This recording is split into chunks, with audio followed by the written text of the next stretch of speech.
Oke Wak, jadi kisah yang aku sampaikan malam ini dikirim sama Wak kita yang bernama Reva. Halo Reva. Nah jadi Wak, cerita horor yang akan dibagikan sama Reva ini adalah pengalaman tantenya. Tantenya minta tolong sama Reva, tolong aku kirimkan kisah ini sama si Nadia, biar Wawa juga tahu nih pengalaman horornya si tante ini. Tante ini namanya Tante Dinda Wak, tapi tanpa mengurangi rasa hormat supaya mempermudah cerita, kita panggil aja Tante Dinda langsung dengan namanya ya. Ini by the way juga nama samaran sih, jadi kita sebut Dinda. Oke? Nah lanjut lagi Wak, jadi ceritanya Dinda ini adalah seorang perawat yang tinggal di kota Aceh.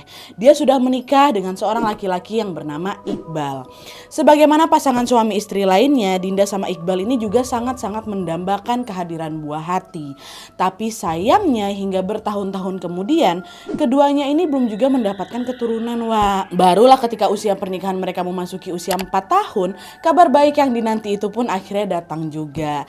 Dinda dinyatakan positif hamil. Nah kabar kehamilan Dinda ini langsung disambut oleh tangis haru dari keluarga besar mereka Wak. Keluarga mereka betul-betul merasa sangat bersyukur dan tidak sabar menanti calon anaknya Dinda dan juga Iqbal akan lahir nanti. Tapi di balik kebahagiaan itu mereka tidak menyangka kalau ternyata kehamilan Dinda ini akan berlangsung dengan sangat-sangat berat. Dimana pada saat itu Wak, setiap pagi di bulan pertama kehamilannya Dinda ini Wak, Dinda selalu mengalami morning sickness yang parah. Wajar memang, Dinda ini merasa sangat pusing, mual dan gak bisa makan. Jadi setiap kali makan muntah, pokoknya parah kali lah. Dan kondisi itu juga gak di bulan-bulan pertama aja Wak, terus tuh terjadi ke bulan-bulan berikutnya. Barulah ketika kehamilan Dinda memasuki usia 3 bulan, di situ Dinda merasa fisiknya sudah lebih kuat.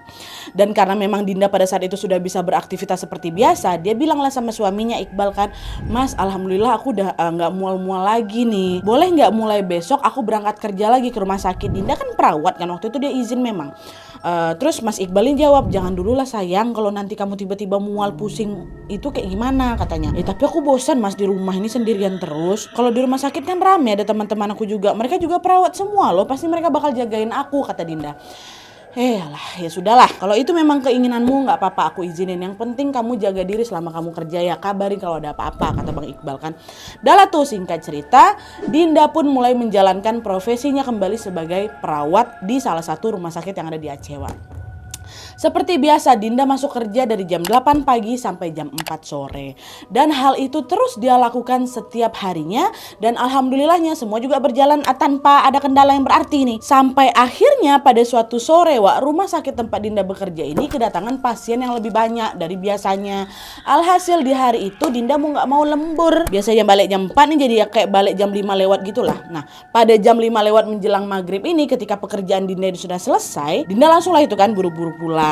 Nah Dinda pulang waktu itu sendirian Wak, naik motor pula. Jarak tempuh dari rumah sakit sampai ke rumahnya memakan waktu sekitar 30 menit lah. Nah karena pada saat itu hari sudah sangat sore dan rumah Dinda ini juga lumayan jauh, alhasil ketika memasuki waktu maghrib, Dinda masih berada di jalan, belum nyampe di rumah juga. Supaya lebih cepat sampai rumahnya kan, Dinda pun mempercepat lagi laju motornya.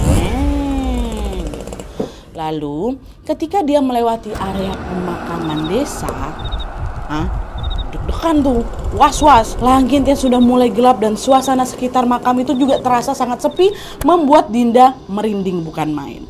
Bayangkanlah sama kalian kan, Allah, pemakaman nih. Ditambah lagi pada saat itu Dinda nih tiba-tiba merasa seperti ada angin yang meniup leher dari belakang. Di momen ini Dinda yang memang udah mulai ngerasa nggak nyaman, akhirnya mencoba buat ngebut lagi. Tapi bukannya motor tuh melaju dengan lebih kencang Wak, anehnya pada saat itu motor Dinda ini kok makin merasa berat, kok udah kugas kok berat kali, kok makin melambat motor tuh. Dan bersamaan dengan itu suasana sekitar juga udah mulai mendadak hening nih Wak. Bahkan speaker masjid yang dari tadi melantunkan doa-doa sebelum sholat itu kan biasanya ada kan sebelum azan, doa-doa dulu tuh kan diputar di masjid-masjid. Ini udah gak terdengar lagi suara tuh. Dan selain itu di waktu yang sama juga Dinda tiba-tiba mencium aroma bunga kamboja yang sangat pekat. Makin merinding lah dia sebadan badan ya kan. Nah merasa ada yang janggal di situ, Dinda pun celingak-celinguk lah memperhatikan sekitarnya. Ternyata pada saat itu motor Dinda yang melintas di depan area makam desa tuh nggak ada motor lain Wak, cuma motor dia satu-satunya di situ. Jadi cuma sendirian si Dinda dekat perjalanan tuh. Lalu ketika pandangannya tanpa sengaja mengarah ke spion motor, disitulah Wak langsung terkejut si Dinda ini ketika dia melihat apa? Dia melihat dengan jelas ada sesosok perempuan yang ternyata juga ikut duduk bonceng di belakangnya. Perempuan itu mengenakan pakaian berwarna putih lusuh, terus rambutnya panjang kali nih, macam nutupin wajah dia kan. Di situ Nadia, jantung tante aku udah macam mau copot. Keringat dingin pun mulai bercucuran ketika si tante Dinda ini merasa ada sepasang tangan yang memeluk perutnya dari belakang. Dan dia gak cuma nempel aja Wak ya, pelukan dari sosok perempuan itu makin lama makin kencang.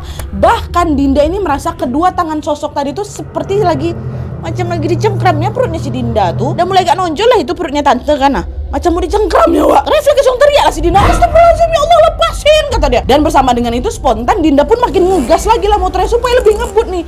Tapi ya itulah dia Wak, bukan yang melaju makin kencang, motornya Dinda ini malah stuck di tempat tuh kalian. Kedua ban motor itu terasa macam berputar-putar di tempat Wak. Bahkan secara perlahan-lahan Wak, Dinda merasa pada saat itu dia sama motornya macam tiba-tiba melayang. Itu sosok perempuan tuh masih ada di belakangnya dan dia belum juga melepaskan cengkramannya dari perutnya si Dinda tuh ha. Di tengah kejadian yang sangat menyeramkan itu akhirnya apa? Pasrahlah Dinda. Ya udahlah, dia berdoa, dia pejamkan matanya kan, dia minta pertolongan dari Tuhan. Di situ dia udah nggak berani lagi melek Wak, takut pula nih kata si perempuan itu kan. Alhasil Dinda pun terus saja memejamkan matanya dan dia udah nggak tahu apa-apa lagi yang terjadi kemudian. Singkat cerita, ketika Dinda membuka kedua matanya, secara mengejutkan dia sudah berada di atas kasur di dalam kamarnya sendiri Wak. Kagetlah si Dinda kan, bukan aku tadi lagi naik motor lewat depan kuburan ya? Kok tiba-tiba aku udah ada di kamar aja nih? Mimpi aku tadi nak ya? Tapi di situ Dinda juga merasa sangat lega Wak, karena dia mengira teror menyeramkan yang dialaminya tadi memang cuman mimpi aja nih. Tapi nggak lama kemudian ketika suaminya Iqbal datang di sampingnya, disitulah Bang Iqbal menceritakan sesuatu yang membuat